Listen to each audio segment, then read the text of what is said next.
कल महारैली के उपलक्ष्य में जो आज हरियाणा के सभी कर्मचारियों ने ओल्ड पेंशन स्कीम के लिए एक जो संघर्ष किया है, पिछले लगातार 5 वर्ष से हम देख रहे हैं, उस संघर्ष को हम नमन करते हैं। सरकार कर्मचारियों के संघर्ष का संज्ञान लेते ओल्ड पेंशन स्कीम लागू करने का काम करे, चाहे केंद्र सरकार हो चाहे हरियाणा की प्रदेश सरकार हो। आज प्रदेश के एकमात्र विपक्ष के सांसद के रूप में और प्रदेश अध्यक्ष आदरणीय चौधरी उदय भान जी और नेता विपक्ष चौधरी उपेंद्र सिंह हुड्डा जी के नुमाइंदे के रूप में आज मैं यहाँ पर कांग्रेस पार्टी की तरफ से आया हूँ और ये घोषित करने के लिए कांग्रेस पार्टी की तरफ से कि हमारा पूर्ण समर्थन ओल्ड पेंशन स्कीम की इस मुहिम को है, इस मांग को है। जहाँ जहाँ कांग्रेस की सरकारें बनी प्रदेश में, तुरंत पहला कदम, पहला फैसला ओल्ड पेंशन स्कीम को लागू करने का किया गया था और अब भी चाहे देश में अगर हमारी सरकार बनेगी वहाँ भी ओल्ड पेंशन स्कीम भारत सरकार के स्तर पर, और ये प्रदेश में यदि हमारी सरकार बनी तो हरियाणा प्रदेश में भी ओल्ड पेंशन स्कीम सरकार बनते ही पहली कैबिनेट के पहले फैसले के रूप में ओल्ड पेंशन स्कीम हम लागू करने का काम करेंगे। आज विपक्ष की तरफ से, कांग्रेस पार्टी की तरफ से, हमारी तरफ से ये आश्वासन आज हरियाणा प्रदेश के कर्मचारियों को इस रैली के माध्यम से देने का हमने काम किया है। चुनावों से पहले बड़े बड़े वादे दावे किए जाते हैं, लेकिन चुनाव जीतने के बाद देखिए, जितनी भी कांग्रेस की सरकारें बनी, हिमाचल में हमारी सरकार बनी, ओल्ड पेंशन स्कीम लागू हिमाचल के अंदर हुआ।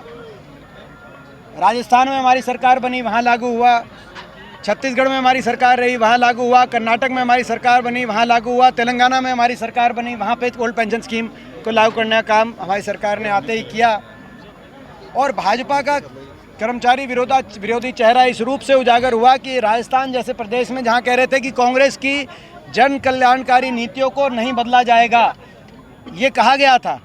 ये स्वयं प्रधानमंत्री जी ने भी कहा था कि प्रदेश में जो लाभकारी योजनाएं चल रही हैं उनको कांग्रेस की, उनको नहीं बदला जाएगा राजस्थान में। लेकिन सरकार बनते ही कर्मचारियों की ओल्ड पेंशन स्कीम के फैसले को पलटने का काम वहाँ की भारतीय जनता पार्टी की सरकार ने किया, जो कि एक निंदनीय कृत कार्य है और जनता से विश्वासघात भी है। तो एक और भाजपा का कर्मचारी विरोधी चेहरा प्रदेश के कर्मचारियों के सामने है और दूसरी तरफ कांग्रेस पार्टी की हमारी नीति, कांग्रेस पार्टी कर्मचारी हितैषी नीतियां, जिसमें ओल्ड पेंशन स्कीम लागू करने की बात जो आश्वासन हमारा है। केवल यहीं तक नहीं, बाकी भी बहुत सी ऐसी बातें हैं जो मैंने जैसे कही।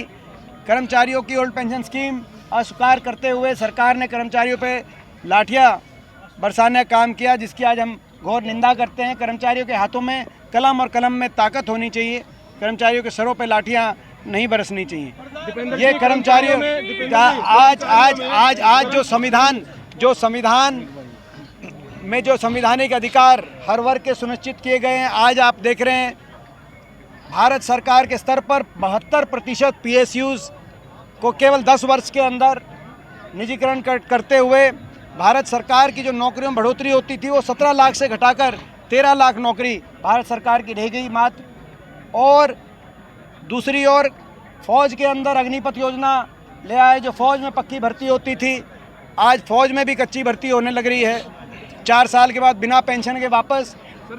तो ये कर्मचारी विरोधी चेहरा नहीं है तो क्या हरियाणा के अंदर भी 2 लाख नौकरियों को समाप्त करने का काम किया, सरकारी नौकरियों को समाप्त करने का काम किया गया है। ये कहीं ना कहीं बैकडोर से मैं समझता हूँ कि ये सरकार संविधान विरोधी सरकार का चेहरा इसमें भी साबित होता है। जो हरियाणा कौशल निगम ये एक छलावा है, क्योंकि बिना मेरिट के, बिना रिजर्वेशन के और बिना पेंशन के, क्योंकि वो भी कच्ची नौकरियां, सरकार ठेकेदार बन गई। हम कहते थे ठेकेदारी प्रथा समाप्त करेंगे और हमारे समय ठेकेदारी प्रथा समाप्त करने का भी कानून बना था और 10 साल जिसकी जो 10 साल कच्चे में है उसको पक्का अपना हरियाणा सरकार में पक्का करने का भी कानून बनाया गया था, वो भी निरस्त कर दिया। और कौशल निगम में बिना रिजर्वेशन, बिना मेरिट और बिना पेंशन के सरकार ठेकेदार बन गई। केवल हरियाणा में ही नहीं, यहाँ तक कि इजराइल जैसी जगह भी सरकार ठेकेदारी कर रही है, जहाँ जिस प्रदेश से जो लोग अपना सारे देश, हर एक देश, आप खबरें पढ़ के देखें, बांग्लादेश और नेपाल जैसे देश वहाँ से अपने नागरिकों को बुला रहे हैं। उस ऐसे इजराइल के जो युद्ध में हरियाणा सरकार ठेकेदारी पे कौशल निगम के थ्रू, तो ये कौशल निगम में जो कर्मचारी हैं उनको पक्का किया जाएगा और कौशल निगम को समाप्त करके पक्की भर्ती का रास्ता खोला जाएगा। और 2 लाख जो पद जो हैं 2 लाख जो पद हैं जो इन्होंने समाप्त किए हैं उन पदों को भी बहाल करके पक्की भर्ती किया जाएगा। ये कांग्रेस पार्टी का हमारा संकल्प है। दीपेंद्र जी, कर्मचारियों में इस बात को लेकर गुस्सा है दीपेंद्र जी। और ये मैं एक और बात कहना चाहता हूँ, कई प्रदेशों में ये है, हरियाणा प्रदेश में हरियाणा से ज़्यादा हरियाणा के बाहर बड़े पदों पे आखिरी साल में ग्रुप CD निकालते हैं, केवल आखिरी साल, आखिरी कुछ महीनों में निकालते हैं, केवल वोट बटोरने के लिए। 2019 में भी ये किया और 2024 में भी किया। 5 साल 14 से 19 तक कोई बड़ी भर्ती नहीं, 5 साल 19 से 24 तक कोई बड़ी भर्ती नहीं। तो ये कहीं ना कहीं केवल वोट बटोरने के लिए, मगर नौजवान को रोज़गार देने के लिए नहीं। इसीलिए इस देश में सबसे ज़्यादा बेरोजगारी हरियाणा में हो गई। और जो बाकी जो लिस्टें आई, या तो भर्ती घोटाले हो गए 30, या जो लिस्ट फिर भी निकली जो बड़े पदों पे, उनमें हरियाणा से ज़्यादा हरियाणा के बाहर के नौजवानों को तवज्जो दी गई है।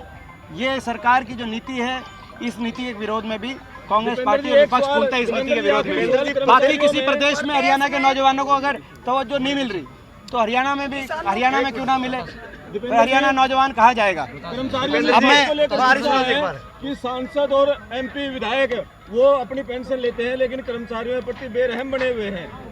ये बिल्कुल इनका गुस्सा जायज़ है, ये बिल्कुल जायज़ है। मैं बिल्कुल इसमें, उस समय जब कोविड काल था, उस समय मैं पूछना चाहता हूँ, देश के कितने जनप्रतिनिधि जो थे उनकी जिम्मेदारी निकली थी, सबने अपने अपने तरफ से प्रयत्न किए, लेकिन किनकी जिम्मेदारी लगी कि अपना घर बार छोड़ के आप देश के लोगों की सेवा में सामने आए। कर्मचारियों की लगी और कर्मचारियों ने जिम्मेदारी को निभाने का काम किया।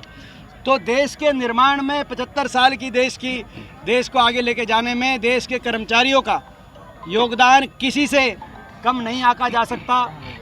सही बात है बिल्कुल कि अगर जनप्रतिनिधियों को पेंशन दे रही है सरकार, तो कर्मचारियों की और फौजियों की पेंशन क्यों काट रही है। देश की फौजी अगर आज बिना पेंशन के अगर घर लौट के आएंगे, देश की कर्मचारियों की पेंशन में कटौती की जाएगी और जनप्रतिनिधियों की पेंशन बढ़ाई जाएगी, तो इस प्रकार की नीति मैं समझता हूँ उचित नहीं है। सरकार इस नीति को बदले और जो हमारी नीतियाँ रही थी उन नीतियों पे हम दोबारा आखिरी पूछ लो, क्योंकि यार मेरा